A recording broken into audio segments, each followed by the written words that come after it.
Fala galera, eu sou o Fabiano Bandeira e aqui no meu canal muito Botafogo de futebol e regatas. O Glorioso venceu o Fluminense pela 8ª vez seguida, agora 2-0 no Newton Santos pelo Campeonato Brasileiro. Neste vídeo, em mais um conteúdo robusto, aquela análise especial pós-jogo. Antes, o que falei no momento dos palpites no programa Placar Aberto da Placar TV na última sexta-feira. O jogo do campeão voltou, que a torcida canta, o campeão voltou.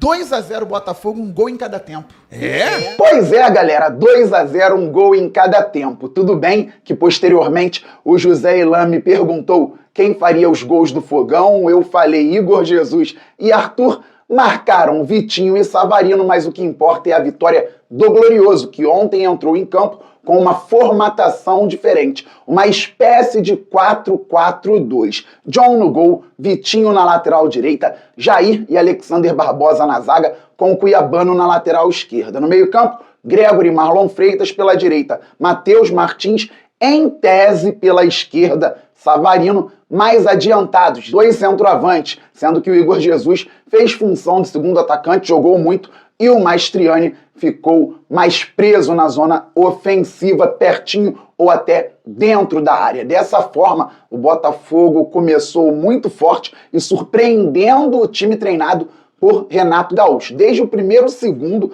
o Botafogo buscou se estabelecer no campo de ataque, trabalhando com circulação, mas criou oportunidades também em transição. Principalmente porque o Savarino poderia aparecer pelo lado esquerdo, mas apareceu muito mais por dentro, com liberdade, com bola, ele era um meia central. Sem bola, o venezuelano descia em alguns momentos pelo lado esquerdo ou já estava postado por ali também. Mas o Savarino jogou primordialmente por dentro no meio-campo, participando muito bem do jogo. Infelizmente, galera, recentemente o Botafogo desperdiçou oportunidades. Poderia ter vencido o São Paulo, como poderia ter jogado melhor contra o Atlético Mineiro e contra o Estudiantes. Atlético Mineiro, Estudiantes e Fluminense foram analisados aqui no canal Fabiano Bandeira. E o que os três times têm em comum? Nenhum apresenta um padrão coletivo na zona ofensiva. O Atlético Mineiro tem individualidade, tem muita qualidade ofensiva por conta dos jogadores, mas o Cuca ainda não conseguiu encaixar um jogo coletivo que atrapalha a vida da defesa adversária em todas as partidas. Ontem, inclusive, o Galo empatou 2-2 com o Mirassol fora de casa. O Estudiantes também tem bola aérea, mas não tem um jogo coletivo que chame a atenção na zona ofensiva e tomamos o gol que tomamos na última quarta-feira. E o Fluminense tem alguns jogadores qualificados, como o Ganso, como o Ares, como o Cano também é muito qualificado. Entretanto, lembram de alguns ajustes que o Fernando Diniz fez há algum tempo, tentam trabalhar dessa forma, com essa aproximação, Samuel Xavier subindo também, mas o Renato Gaúcho ainda não encaixou coletivamente na zona ofensiva o tricolor. E isso ontem ficou muito claro. No primeiro tempo, o Fluminense não ameaçou o Botafogo. O Glorioso foi o dono do jogo. Apenas uma finalização no gol por parte do adversário. O Botafogo finalizou muito mais já na primeira etapa. No segundo tempo, o Botafogo também finalizou mais e melhor. Posse de bola do Botafogo, que foi inteligente no jogo de ontem, no primeiro tempo, 52%. Na segunda etapa, o Fluminense teve bem mais a bola, só que foi inútil. O Botafogo apresenta um padrão em 2023 até determinado momento, a torcida se acostuma, o Botafogo em 2024 tem padrão ofensivo claro, a torcida se acostuma, comemora, ganha títulos. Num primeiro momento, em 2025, a gente vê a dificuldade do time em criar padrões ofensivos e é claro que a torcida reclama. Então, nos últimos jogos, tivemos também esses problemas. Mas, em algumas oportunidades, o Botafogo criou, perdeu chances, goleiros agarraram muito, bolas na trave, caso do Igor Jesus com o Red Bull Bragantino, do Savarino com o Estudiantes. Ontem, contra o Fluminense, principalmente na primeira etapa, tudo funcionou. E nós vimos alguns padrões. Vamos entendê-los? O Botafogo tinha, por exemplo, o Matheus Martins pela direita, vindo da linha lateral para dentro.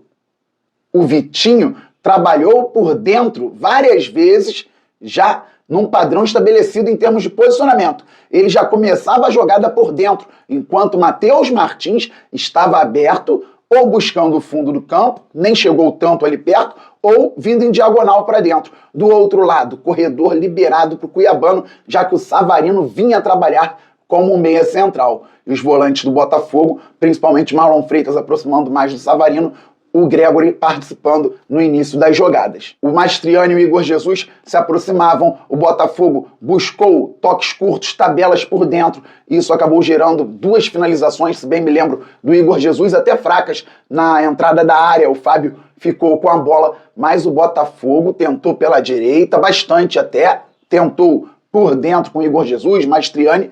Em algum momento essa bola também foi invertida para o lado esquerdo, para o cuiabano buscar a finalização numa inversão do Igor Jesus, muito boa. O lateral esquerdo dominou no peito, mas finalizou muito mal. Em outro momento, Matheus Martins virou da direita para a esquerda. O cuiabano buscou o cruzamento antes da bola chegar ao Mastriani ou ao Igor Jesus. Houve o corte também. Tivemos, então, outros momentos de qualidade do time com transição. Igor Jesus fez o apoio no meio-campo, trabalhando mais recuado, o Mastriani mais adiantado. O Savarino encontrou muito bem o Matheus Martins naquele espaço, às costas da defesa do Fluminense. Legal que eu falava para o Botafogo explorar bastante o lado esquerdo do ataque, o lado do Samuel Xavier, e o Botafogo explorou muito o lado direito do ataque, o lado esquerdo da defesa do Fluminense, explorou muito bem. Eu até falava que num jogo mais associativo, pelo lado do René, o Botafogo poderia encontrar um caminho, até aconteceu na transição do gol. Mas também tentamos passe do meia cerebral, no caso do Savarino, às costas da defesa do Fluminense, pelo lado do René. Então o Matheus Martins teve uma boa finalização no primeiro momento, o Fábio fez uma defesaça pelo alto, depois já estava 1-0, se eu bem me lembro. No erro da saída de bola do Fluminense, o Botafogo conseguiu aproveitar mais uma vez para a transição. Eu dizia, limitação muito grande no miolo de zaga do Fluminense para o jogo de ontem. Então o Savarino ficou com a pelota, mais um passe para o Matheus Martins partir em velocidade, ele dominou, finalizou por baixo e o Fábio fez a defesa. O Botafogo teve boas oportunidades. Numa construção também com tabela, a bola chegou ao lado direito, cruzamento, Igor Jesus subiu, escolheu o canto, a bola bateu na trave. Mas como foi o gol do Botafogo? O Fluminense tocou a bola, entrou no nosso campo, chegou pelo lado direito.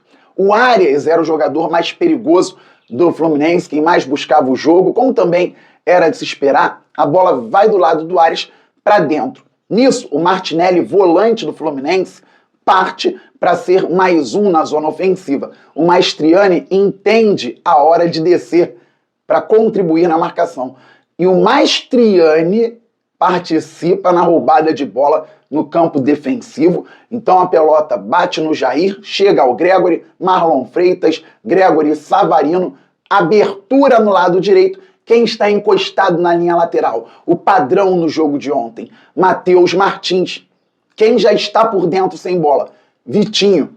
Igor Jesus ataca o espaço que poderia ser do ponta, que poderia ser do lateral, recebe a bola do Matheus Martins, levanta a cabeça, cruza por baixo e o Vitinho por dentro abre o placar para o Botafogo. 1-0 no clássico e o primeiro tempo poderia ter terminado 2, 3, 4-0 para o Botafogo, não seria absurdo. E não falo 3-1, 4-1. O Fluminense não teve chance na primeira etapa. O Botafogo dominou com circulação, dominou com transição, dominou o meio-campo, foi soberano na partida. Taticamente, o Botafogo se organizou muito bem. Veio a segunda etapa, o Renato Gaúcho certamente orientou de uma maneira mais adequada ao time dele, que buscou ficar com a bola no campo ofensivo. Só para entendermos, o Fluminense teve 48% de posse no primeiro tempo, o Botafogo 52%.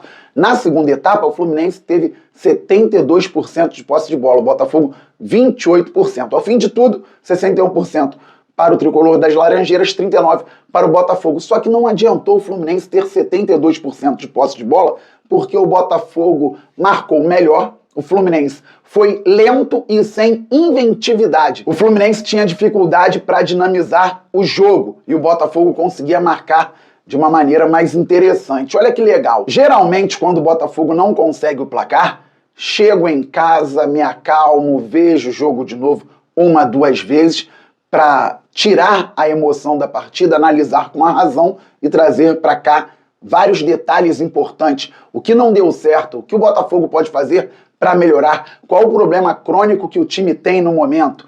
Então, comento aqui com vocês, trocando a ideia sempre numa boa. Ontem o Botafogo venceu, um clássico que eu gosto muito, mas muito.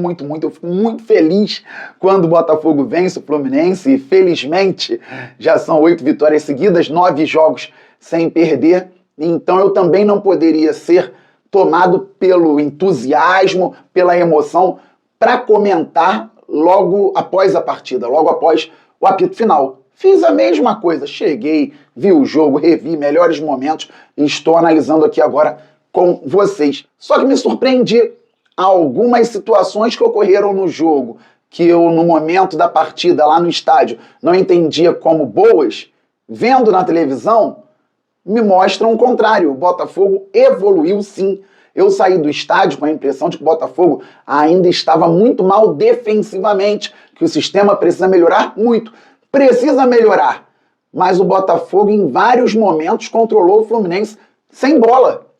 O Fluminense teve dificuldades para entrar no sistema defensivo do Botafogo e o Botafogo sem a bola conseguiu trabalhar muito bem. A recomposição do Botafogo estava sendo bem feita. Quando o Fluminense dominava em termos de território e posse de bola no campo ofensivo, rapidamente o Renato Paiva substituiu. Ele tirou o Matheus Martins, colocou o Arthur pela direita, tirou o Cuiabano, que já tinha um cartão amarelo, e colocou o Alex Telles. Taticamente, o Alex Telles foi muito bem, compôs, conseguiu marcar, tranquilidade com a bola no pé, e o Matheus Martins estava bem no jogo, ao meu ver, saiu até cedo da partida. Não sei se pediu, não sei se tem algo físico, mas o Arthur vindo do banco foi melhor do que o Arthur que vinha sendo titular. É claro que com ele o Botafogo precisava de mais aproximação, mas ele criou algumas possibilidades, buscou jogadas na zona ofensiva, se associando com companheiros, finalizou depois de uma bela jogada que ele fez, uma tabela, se bem me lembro, com o Igor Jesus. A finalização foi ruim, quase lá no setor sul, mas a jogada foi bem bacana. E o Botafogo sem bola recompunha com inteligência na maior parte do tempo, não tinha tantos problemas. Quando falhou no momento defensivo, o Bernal chutou de fora, o John fez bela defesa e o Gregory foi obrigado a fazer uma falta até longe da área, depois de uma perda de posse do Botafogo, e o John Arias, que joga muita bola, bateu no travessão. Foram as grandes possibilidades do adversário na partida, mesmo com o Fluminense tendo muito mais posse de bola. Eu teria tirado o Mastriani antes para adiantar o Igor Jesus, porque o Igor estava jogando muita bola e fisicamente o jogo dele é muito cansativo. Então eu tentaria uma composição com o Igor já mais adiantado, talvez o Savarino por dentro e alguém no lado esquerdo. Inicialmente o Mastriani não saiu. Depois o uruguaio deu lugar ao Elias Manuel, que taticamente foi importante. Limitação técnica? Tem, mas participou de 2 ou 3 ataques interessantes em transição ontem, não errou o passe, pelo contrário, fez bem as inversões por baixo, até uma pelo alto também, mas taticamente ele foi importante porque ele estava com fôlego, disposição para marcar lá em cima quando necessário, e se o Fluminense passasse da primeira linha de marcação do Botafogo, o Elias Manuel tinha como recompor, tinha como voltar e contribuir numa linha mais baixa. Então o Botafogo não permitiu ao Fluminense jogadas pelo lado direito do ataque deles. E o Arias teve que ficar circulando, porque na direita dificilmente ele arrumaria alguma coisa. O Botafogo baixou um pouco mais o bloco e tinha então John no gol, Vitinho, Jair, Barbosa e Alex Telles, Arthur, Gregory, Marlon Freitas, Elias Manuel, Savarino um pouco mais adiantado, também cansado, Igor Jesus. O Savarino entrava numa linha de 5 às vezes na marcação, às vezes o Igor Jesus fazia isso e o Savarino sobrava mais adiantado. O Marlon Freitas cansou, Alan entrou no lugar dele. Lá no campo, por conta de 2 escorregões do Alan, eu tinha achado ele muito mal, mas não, ele compôs vendo na televisão bem o lado direito, participou também com bola em alguns momentos, e o Botafogo soube se fechar nos 5 minutos de acréscimos que o árbitro deu no jogo de ontem. Lembram do Elias Manuel, parte tática? Lembram do posicionamento, da composição do Alex Telles? O Fluminense circulando a bola, o Botafogo baixando a linha e o Elias Manuel e o Telles observando a hora correta do bote. Nessa hora, o Igor Jesus tinha baixado um pouco mais, o Savarino estava mais adiantado, como falei agora há pouco, e no momento certo, quando a bola entrou na lateral praticamente, na linha lateral, pelo lado direito, no ataque do Fluminense, o Telles aproximou, tirou o espaço do portador da bola, o Elias Manuel deu um carrinho, contribuiu na marcação, como o Mastriani tinha contribuído no primeiro gol, passe para trás equivocado, bola no pé do Savarino. O Arthur muito bem fez aquilo que a gente pede, passou em diagonal, chamando a atenção de marcadores, e o Savarino conduziu, tirando no canto direito do goleiro Fábio, que agarra muito, 2-0 para o Fogão. Vitória com empenho dos jogadores, com organização e algum padrão tático na zona ofensiva. Talvez tenha sido preparado para o jogo do Fluminense. Esse esquema com 2 centroavantes pode ser, mas é importante dentro do 4-4-2 ou do 4-2-3-1 ou do 4-1-4-1, os jogadores entenderem dinâmicas ofensivas que aconteceram na partida de ontem e que ficaram muito claras para quem gosta de acompanhar o futebol por dentro. Então, belíssima vitória do Botafogo, muito a se fazer ainda, não está perfeito, não estava tudo devastado quando o Botafogo perdeu recentemente, não está tudo perfeito porque o Botafogo venceu ontem o Fluminense por 2-0. É fazer um bom jogo na quarta-feira, na Copa do Brasil, se puder fazer um placar legal também, para ter tranquilidade visando classificação para as oitavas, ótimo, e aí o Botafogo pode ter mais tranquilidade também para a partida do próximo final de semana contra o Bahia em Salvador, galera, até porque